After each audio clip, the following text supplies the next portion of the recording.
Well, Hurricane Melissa has been a very devastating for the community of Black River. Personally, it has been a traumatic experience. We would have experienced winds and water levels in our communities. We would have found that persons were flooded out. Persons had to stand on tabletops just trying to get rescue. We had to rally together as a unit. I personally had to take in persons.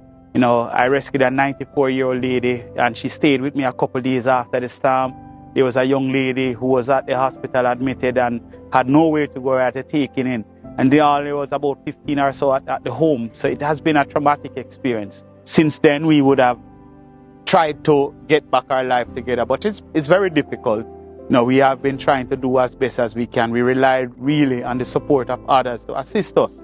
At church, it's really devastating. The scenes, if you can just take a look at what was a functioning church. Every Sunday you meet, our Sunday school children would gather here. The sounds would be there, the keyboard. That is no more. We have a complete devastated building. That has really impacted.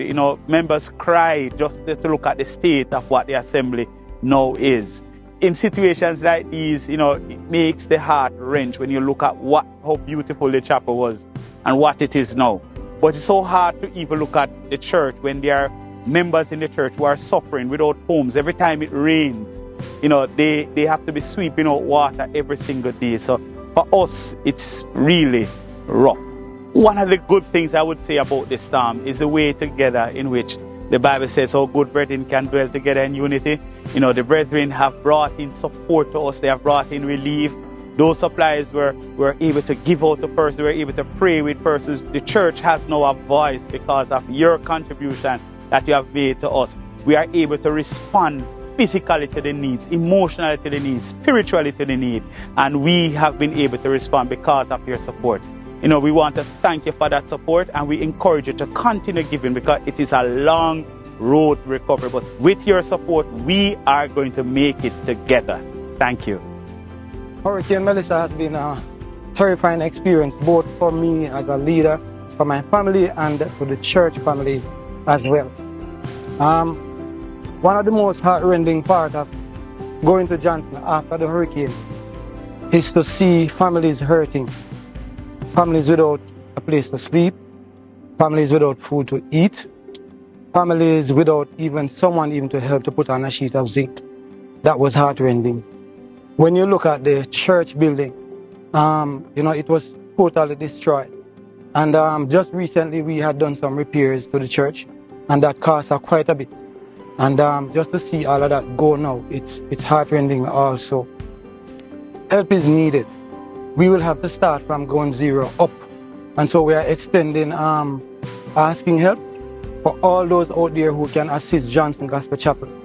And one of the ways the relief has helped us at Johnston Gospel Chapel is that Johnston being a new church in the Christian Brethren Assemblies, among the Christian Brethren Assemblies, it gives the members of our local assembly to know that there are other Christian brothers and sisters out there in church land who are mindful of them, especially in this situation. They were able to receive help, much needed help in food and clothes, etc. And this is good. It shows that they will know that we are Christians by our love. One of the most outstanding ways for me is that persons from Kingston, the different churches who came on the day the help came, were able to go out and meet other persons from the community. And just to show that they care. We are grateful. I want to thank you for what you have done and for the efforts that you have made. May God continue to bless you, that your storehouses will not go empty. The help that we have received from CBAJ, it has helped us in so many different ways, because as a church, we have gone not only to our members, but we have touched the lives of every community members because of what CBAJ has done for us. I just want to extend thanks to those who have helped, those from overseas and on the island of Jamaica. We are grateful for the help that you have extended. Thanks again, and may God continue to bless you.